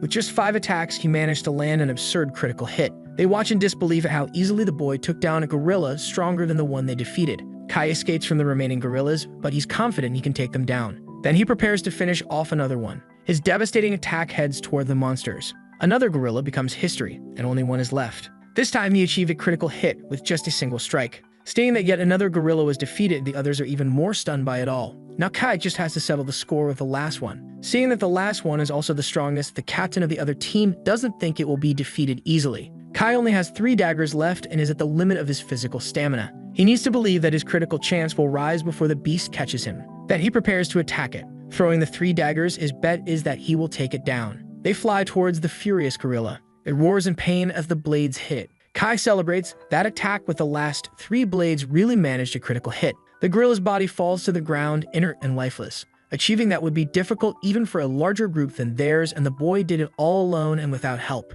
Even so, Kai didn't expect it to be so challenging. With 3 corpse cards, he now feels more confident that he can handle things on his own. So he continued his journey to carry on with his hunt. Seeing that he's gone, the captain of the other team regrets not introducing himself to him earlier. He's lamenting and thinks it was one of his companions who stopped him from speaking to him. But the truth is, he didn't even move. In the Great Plains, some people are gathered. They didn't expect to see all those people gathered there. It's the Huang family's Falcon squad that is there. All of them are much stronger than rookies, as they are at level 20, and they are waiting for Jiang Kai to appear. They pressure a woman to say where she last saw him. They are there to avenge the Huang family, which was offended by the trash that is Jiang Kai. The woman says that the boy went to the Valley of Kings and could be found there. Throwing her to the ground, they say that if she is lying, they will come back to make her pay. That is the best group of the Huang family for players up to level 20. Kai is in serious trouble. But the girl says that for those who are rude, fortune tellers never tell the truth, and she deliberately read their fortune, and this visit of theirs to Kai will not be unexpected. In fact, they will all meet their respective deaths because of this nonsense. After a day of hunting, Kai is already at level 6. Rumors say that the body of a gorilla is worth a lot of money, as it's very difficult to obtain. As long as he continues like this, his brother's medical expenses won't be an issue. While he is distracted, a person asks if he would like to join them for a hunt. There's a considerable number of hunters there. In total, there are 3 teams altogether. If he joins them, he will earn the rewards the gorillas drop. Given this, they want to know if he is interested in joining. Kai says that he doesn't have a hunting team yet, and that he is doing it alone. Even so, the young man insists, as they only need one more person. The Valley of Kings is full of peaks. At the top of one, there is a group of people gathered. They show him that below there is an elite treasure chest that they have been guarding. Since elite gorillas are very strong, they need him to distract one of them. He would serve as bait for one of the gorillas, while the other 3 teams would deal with the remaining gorillas, and on his return, he could get his share of the reward. That elite chest has more items than those found in monsters. Kai needs to get one of those. And these people want him to distract one on his own. Given this, it's clear they don't expect him to return alive. Since he's already in this situation, he can't abandon it and decides to join them. So they begin the attack, with each of them knowing their part in the plan. The gorillas notice the hunters approach. Now their leader says the job has begun. Kai needs to distract one of them. There he is, ready to do his part of the plan. The first gorilla is struck by him. Thus, he got its attention and led it far from the others. Their leader is pleased that Kai really did his part. Soon they would have one less team to divide the rewards, and the others would have to fight to the death to obtain them. The monkey's attacks are fierce. Kai knows that running away like this is very risky. The elite gorilla is much stronger than the normal ones. A common explorer would have already been wiped out. But he is not a common explorer. With that, he throws his daggers at the beast. All of them hit the monster accurately. It stumbles for a few moments. Finally, the beast falls to the ground, lifeless. Not even level 15 elite gorilla is a match for K's critical damage. Now it's his turn to use those explorers to get the treasure chest. They put in a lot of effort but seem to be no match for the elite gorillas. Their leader does his best to keep them following the strategy. Kai just watches while he is hit by one of the giant gorillas. While they fight fiercely, he enters the cave. He only needs to walk a little to find what he's looking for. In fact, there is a treasure chest there, and entering the cave was easier than he thought. It only took him getting rid of a single elite gorilla to get there. Before touching the chest, a roar echoed in the cave and saliva dripped on his shoulder. Another gorilla was inside, guarding the chest. It descends in rage and almost hits Kai. This is a level 20 elite gorilla. It seems the others didn't know about its existence. Unlike the others, this one is truly dangerous. To Kai's surprise, it even blocks the cave's exit with its body. There is no other way out. They have to fight each other. His daggers hit it, but they don't pierce its hide. Not even hitting its eyes cause any damage. It has 23 points of defense, and K's current attack cannot surpass this stat. With 9 points of dagger penetration, his attacks are useless. As he thinks the giant gorilla prepares to attack, Kai is hit, and he smashes into the cave rocks with his body. The boy is beaten and tries to understand what just happened. The difference between them is too great, but he is determined not to die in that place. Dying in that dimension would prevent him from accessing it for a month. If that happens, he will inevitably lose his bet with the army commander. This would result in him having to completely depend on the military. Slowly, he starts losing his senses. In his mind, a voice tells him to wake up. This person is running. He is in someone's arms without knowing what happened. His brother is carrying him, hoping that he doesn't fall asleep and stays awake. Amidst the ruins of the city, he does everything he can to save his younger brother, trying to escape with the boy from the battlefield that the city had become 10 years ago. Faced with this, he cannot afford to give up in this way. His brother had done everything possible to save him and his sister when it all happened. Bringing one of his daggers to his hand, he won't surrender yet.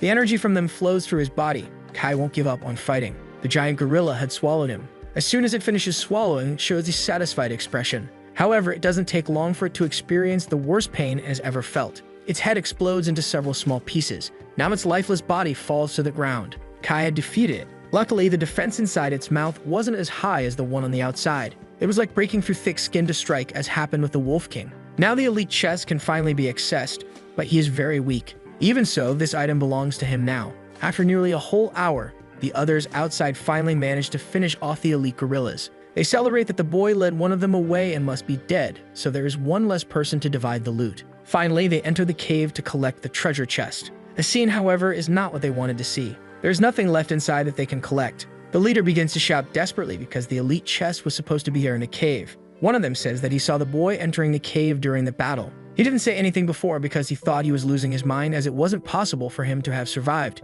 Then they start complaining to the captain because they have been at it for days and some of them have overdue salaries. But all he can think about is that they were tricked by that boy. In another part of the valley, he rests. Kai imagines he must have gotten rid of those guys and takes a look at the system screen. He still hadn't opened the treasure chest.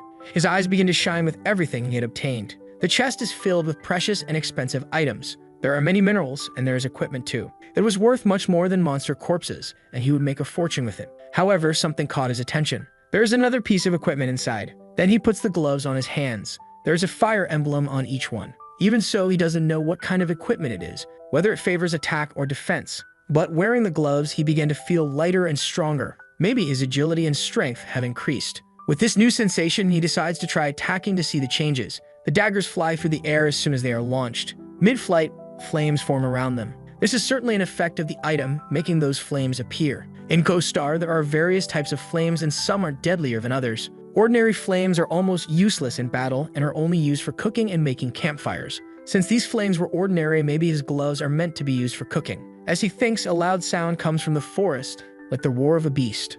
A gorilla's hand slams into the ground with force. Those are 4 elite elemental gorillas. Kai doesn't know if one of them might have been hit by the attack he launched while testing the new gloves. Even one of those gorillas is a massive challenge, and now there are 4 in front of him. All he can do is try to attack the inside of their mouths as he did with the other one. Clever, the gorilla closes its mouth to prevent the daggers from entering. The system categorically states that he cannot penetrate the defense and that his applied damage was 0. Kai was definitely not in a good situation because of this. But he noticed that the gorillas knew they needed to close their mouths to protect themselves. Kai flees from the beasts, and in his current state, even if he hits the inside of their mouths, he won't be able to handle all four of them. Maybe he will die here, but one of the gorillas is losing health due to the flames. It doesn't take long before all of them start losing health. Kai doesn't know how the flames spread among them. The health they are losing increases as time goes by. One of them is already completely engulfed in flames. With that, it lost 2,000 health points in a single hit. The fire spreads in a way the gorillas cannot control. The flames keep spreading, and the remaining gorillas can only watch. Kai looks at the scene and cannot understand how the fire grew so much. A small ember heads toward one of them. It lands on the fur of its chest. The gorilla removes it with one of its hands. Everything happened too fast, and now the three gorillas are burning. However, Kai still doesn't understand why the giant beasts are catching fire without any apparent cause. The flames dissipate, revealing only the bodies of the four terrifying beasts. Meanwhile, he noticed that the fire's damage increased from 10 points to 2,000 in just a few seconds. The damage had multiplied by 200 times. Those gloves indeed cause fire to be produced. With his skill, the damage is multiplied by 200, and it spreads between monsters. Ordinary flames don't deal much damage, but if he doesn't have fire resistance, it could be fatal. With these gloves, he can deal up to 2,000 points of damage per second, making them perfect for eliminating large groups of enemies. Thus, he no longer needs to worry about being unable to penetrate his target's defenses. That same night, the gorillas witnessed the worst day of their lives. Definitely, in their history, that was the darkest night, even though it was lit by abundant fire. No one had ever emerged who could burn them as if they were dry plants. The only thing they could do in the face of that inferno was run, while Kai walked through the valley without any fear. Within a radius of 10 miles, there was nothing another explorer could collect. At dawn on the second day, ashes were spread all over the valley. It had been extremely profitable for him. Hunting dozens of gorillas brought him up to level 7. Thanks to his gloves, there is nothing below level 20 that can withstand him in terms of area damage. Not to mention the 10 elite chests he acquired, plus the monster corpses he collected. Kai is going to make a lot of money with all of that. Looking up at the sky, he felt lonely. He misses when he used to play with his friends. Even though he doesn't know how they are now, he knows that in the army, they must be doing well. In the Valley of Kings, his friend is frustrated because someone had wiped out all the gorillas in the place. Meanwhile, his female friend misses Kay's help, as he used to help them find monsters and defeat them. A man addresses the recruits and asks them not to speak discouraging words. That is a dangerous area for rookies, which is why they didn't find anything, and even with Kai, it would still be risky. This is Lai, a level 38 explorer. All that was left for them to do was continue searching for a gorilla that was still around. Even so, they really miss Kai. 3 days have passed, and one of the explorers says that all he can find are normal gorillas. That is too easy for them, and Huang Wei asks them to focus on Kai, which was a waste of time and talent for them. But one of them says that things are what they are. The others turn to listen to what he just said. And a few days ago, they saw a person taking down 3 gorillas without difficulty. It was incredible to see. But the arrogant one says that for low-level explorers like them, that must indeed be impressive. So the young man doesn't bother responding anymore. With a picture of Kai, the arrogant one wants to know if they saw that person anywhere in the valley. They confirm that this is the person they saw taking down 3 gorillas alone. They say he is just a level 5 rookie, and that must be a lie. The fruit he was eating is thrown to the ground. Since they don't believe it, they will deal with him as soon as they find him, and they just found him leaving the Valley of Kings. This made the arrogant one happy, as Kai is nearby. Without wasting time, he began to move. It was time for them to complete their mission after several days of searching. Kai's group of admirers can only feel sorry for those clueless people. At the exit of the valley, there are several people gathered complaining that there are no more gorillas in the area. Some say a fire wiped them all out, and now they have to wait. It's not like a single person did all that. Kai is now at level 10 after defeating all the gorillas and managed to obtain 19 elite chests. From a distance, someone calls his name and orders him to stop walking.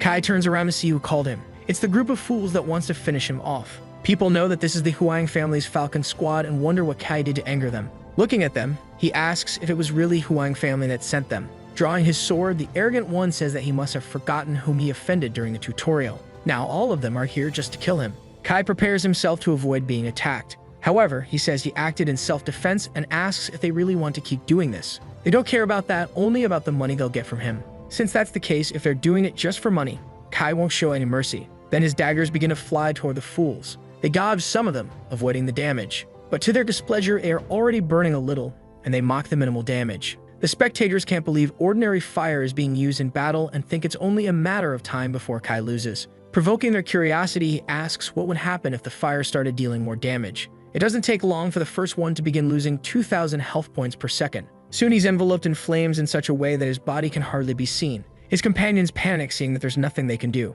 He tries to get rid of it, but doesn't understand why that simple fire is draining so much life. The other two, who had small traces of fire, start to worry. Soon they join their team leader, becoming 2 human bonfires. The rest are lined up for the furnace and are desperate.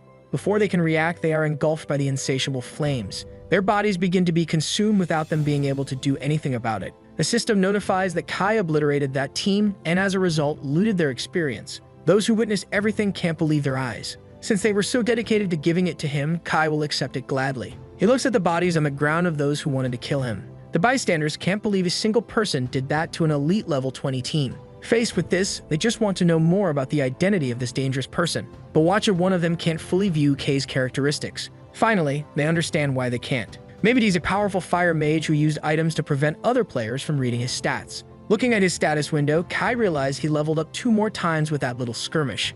Talking to the system guide, he also wants to know why they can't read his attributes. His skill grants him many additional attributes, which prevents similar level players from being able to read him. If that's the case, it's not bad at all, because it keeps him from becoming a target for others. Arriving at the town store, he introduces himself to sell the items he possesses. The saleswoman barely pays attention since rarely does anyone show up there with anything good. Kai says he has a few items but wants to know how much they're worth. Judging by his poor appearance, she doesn't expect to find anything of value. That's when her eyes widen at everything she sees. In front of her are various gorilla cards, elite gorilla cards among others. And that wasn't all. There was more. There are still 19 elite chests he collected in the Valley of Kings. Presenting everything he has, he wants to know how much all of that is worth. The saleswoman doesn't know what to do with all that, as usually.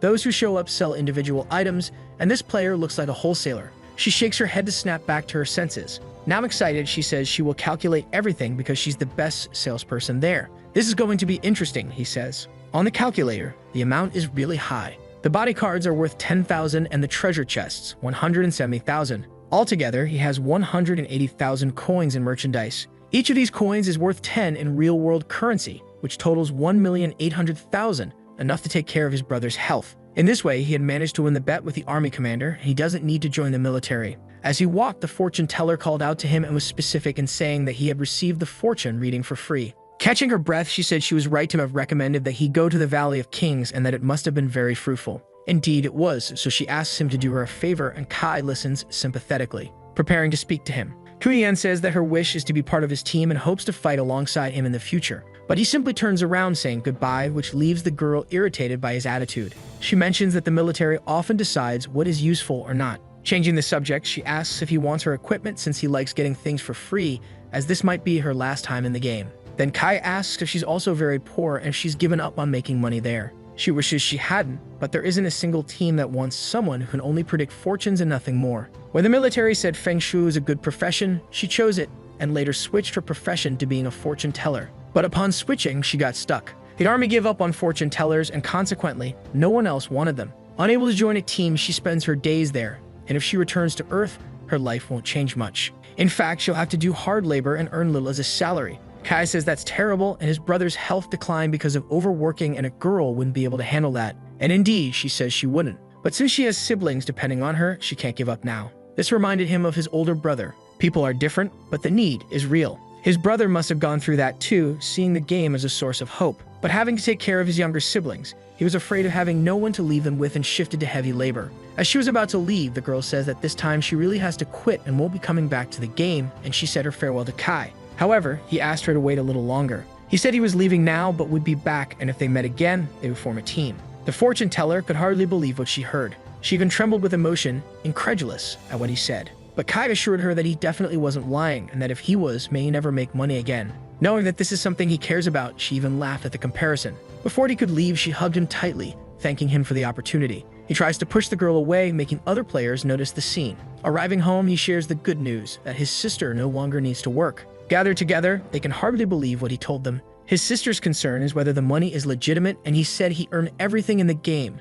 So now she can go back to school and his brother can have the surgery tomorrow. Worried, his older brother says that it must have been very hard. But Kai says it's nothing compared to the effort his brother put in to raise 2 orphans. His brother did his part, and from now on, it's Kai's turn to take care of the family. Happy, they celebrate the start of this new chapter for the family. Kai drinks calmly but notices something. His phone is vibrating. Someone is calling. It's the commander, who says that he lost the bet and Kai is free now. But he will send someone to pick him up to show him something later, and Kai should remember to come. Outside the safe zone, the city is destroyed. This is the city where he lived as a child. Now it's in ruins. Finally, he meets the commander. Then he asks why he was brought there. While they spoke, a loud noise erupted and the building began to shake. Explosions echoed in the background on the horizon line. Practically beside them is a huge creature, the size of a small building. But there are also people fighting against it. That small group of 3 people isn't intimidated. Kai asks if those people are fighting the god beast. Every 20 levels, there is a Waterish division among players. There are 6 divisions, and up to level 80,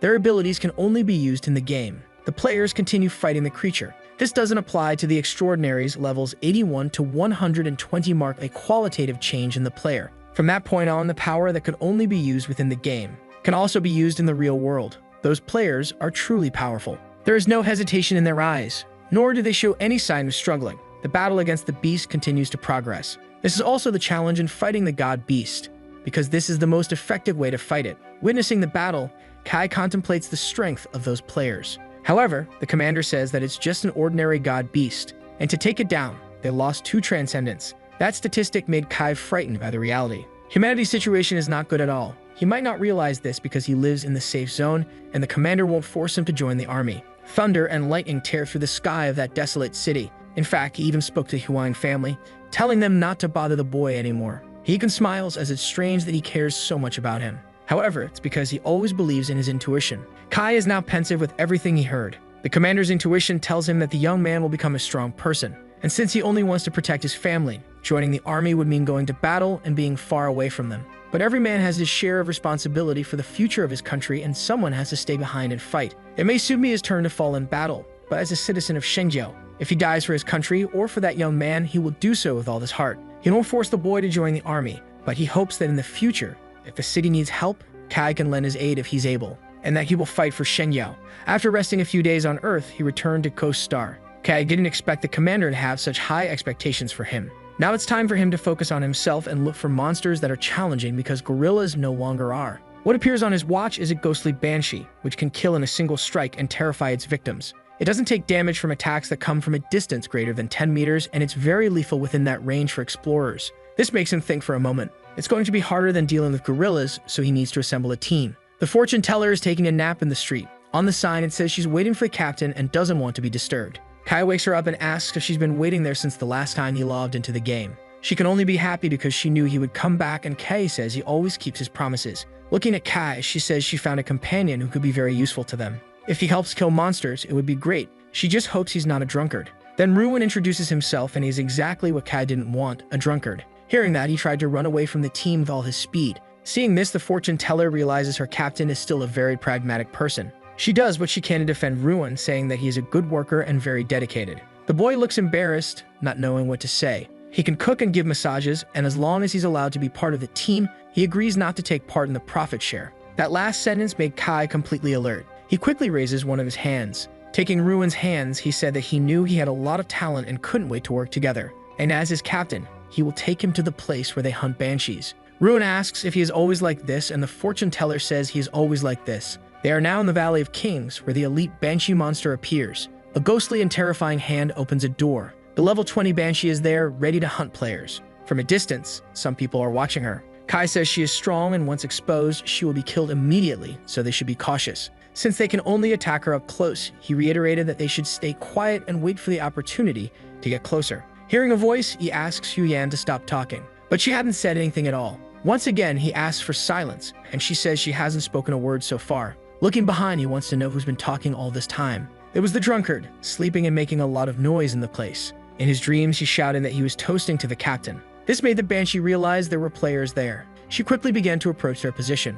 Close enough, she started releasing her terrifying scream. Panicked, he asks what Huyan did because the drunkard isn't helping to kill monsters now. Her scream is unleashed, and they are within the range of its effect. Kai is under the effect of the attack. The fortune teller is affected as well. Even the useless drunkard, still sleeping, is affected. They all have the fear status now. Incapacitated, they can't think of any way to deal with the situation. With nothing to do, the banshee approaches them dangerously. Still dreaming, the drunkard says he doesn't know how such a beautiful woman appeared and lunges at the monster. He ends up flying over her with such force that it looks like an attack. He says it was fate that brought them together, and now he will take care of her. Running his hands over her face, he comments that her skin is soft and radiant. The fear status disappears from them, and Kai wonders if Ruin is controlling her now. He's aware that her attack has a cooldown, so it's time to seize the opportunity to finish off the monster. He can afford to miss this chance. Unexpectedly, Ruin is immobilizing the monster, making it unable to dodge Kai's attack. And now he's getting ready to give her a big kiss. From now on, they'll be husband and wife. Before the worst could happen to the monster, she explodes. From the epicenter of the explosion, smoke rises into the sky. Ruin wakes up from his illusion and wonders where his beautiful and lovely wife went. Kai is satisfied with the outcome, and the fortune teller is happy that the captain can finish off an elite monster in seconds. But among them, there is someone sad. Ruin is not happy that his wife exploded right in front of him. She was the love of his life, and now he will never be able to love again. Kai asks if it's always like this, and the fortune teller says he's a drunkard and needs to drink, and in that state, he has terrible taste. She went to retrieve the monster's card, and Kai thinks about the effect of the banshee on the drunkard, who was within her range. Even so, he wasn't affected and even retaliated. This is definitely not something he expected to happen. The worst thing about drunkards is that they lose control in that state. However, this flaw seems to ignore the banshee's attack. If that's really the case, he needs to make the most of this opportunity. While he was thinking, the fortune teller returned with the chest. The drunkard is the ideal natural artifact to fight against that type of monster. His mischievous smile made the fortune teller wonder what reason brought him into being. In the forest, they came across another place where the banshees dwell. Another one lets out a terrifying scream. But now Kai knows how to fight these monsters. She looks at them, ready to attack. Like a Pokemon master, he releases his drunkard into the battle. The banshee screams uselessly as the drunkard is unaffected. To him, she must be thirsty for his chubby, adorable body. And he says he desires her just as much and can't wait for them to get married. This is his opportunity to attack the beast while she can't use her special move. The daggers make their deadly flight toward her. Once again, the drunkard fails to kiss his great love. A great explosion happens in front of him. The system notifies that Kai has eliminated another banshee. Ruin is slightly injured, not understanding where his love went. Enraged, he curses his companions for having blown up his woman once again. He ends up falling headfirst to the ground. However, the other two can't wait to get to the next banshee before Ruin sobers up. After 3 hours in that place, Ruin had already lost 11 wives. Time kept passing, and he had already lost 23 wives. The more time went by, the more wives the drunkard lost to explosions. In this way, they ended up collecting many items in chests. Thanks to Ruin, they managed to gather 35 treasure chests. And with all that experience, Kai gained 2 levels and is now at level 14. The only real cost was Ruin's emotional one, as he says his companions are 2 merciless beasts. But that's not all. They managed to collect 2 skill cards. The first one can make heavy rain occur if the user has a lot of mental strength. If the terrain is favorable, powerful users can create entire lakes this way. Since Yuyen is already at level 29 and has a lot of mental strength, he decides to give this card to her, which made her very happy. This is the second skill she has besides fortune reading, and now she doesn't feel completely useless anymore. Bowing before him, she says that he will forever be her brother, and Kay says she deserved the card. Annoyed by her gesture, he gave her a light tap on the head. The other skill is meant for a secret profession. It will make a skill appear that can only be used once, and then it will disappear. If that's the case, he would like to use the card right away. Since only a secret profession can use the card, he should try it anyway. Now he can use the pickpocket casino. Any player who looks at him for half an hour will lose 1,000 attributes, which will transfer to Kai. After the time is up, the attributes will return to their original owner. Kai asks if that's all, and the system says yes. He can't believe that something so good can only steal 1,000 points of an attribute from someone. From what he understands of its mechanics, it wouldn't be very useful, and Ruin finally wakes up from his drunken stupor. He doesn't know why he has such a terrible headache. The fortune teller asks if he remembers losing 35 wives last night. In his memory, and a few blurry images appear, and of flying into a woman. Remembering everything, his moral hangover begins and Ruin vomits. Crying, he apologizes to the captain, saying that he's only been holding him back, and if it's the case, he accepts being dismissed. But Kai hands him some clothes. He said that the true hero last night was Ruin, and that equipment belongs to him. If it weren't for him, Kai would have been killed by the Banshees, and Ruin is an important member of this team. Ruin refuses to accept the item, saying that being accepted into the team is more than enough for him. Kai says he would never treat his companions harshly, and he has an item for the fortune teller as well. This is something she didn't expect either. Now Kai seemed like a prince straight out of a romance. She looked at him with a sparkle in her eyes. The same was repeated by Ruin, who couldn't believe the captain's kindness. They bow, saying they will follow him forever, and Kai asks them not to do that kind of thing. So the video ends here. If you don't want to miss the next part, activate the notification bell, and see you next time on Tob's channel.